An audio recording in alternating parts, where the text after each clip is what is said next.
ways, indeed the most significant way, the U.S. and its institutions, educational, judicial, law enforcement, but specifically the educational and judicial system oppresses African people is by labeling the offspring of multiracial relationships African American.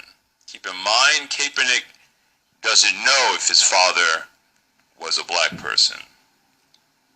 His mother just assumed that his father was.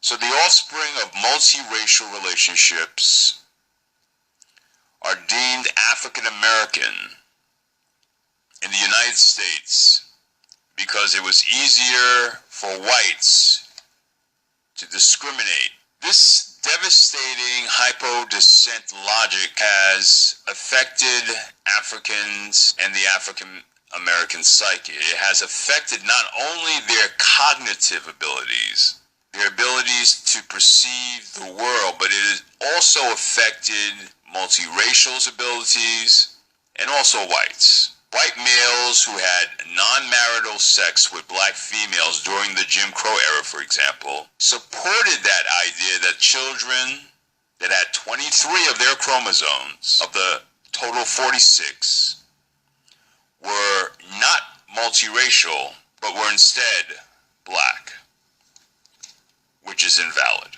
And since it was easier to discriminate against blacks by eliminating any ambiguity, whites all agreed, especially in the institutions that enforced or promoted the hypo-descent rule, also known as the one-drop rule. Whites all agreed to intellectually be dishonest. Now, an African person is a person between the color spectrum of brown to black and who has African textured hair. There are many myths that are spread across the internet. A popular one is African Americans have 20% DNA, or I should say 20% European DNA.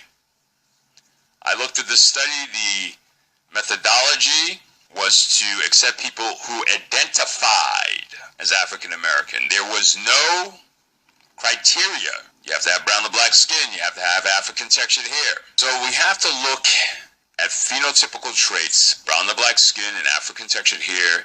That is what a black person looks like. That is how they've always looked like from time immemorial.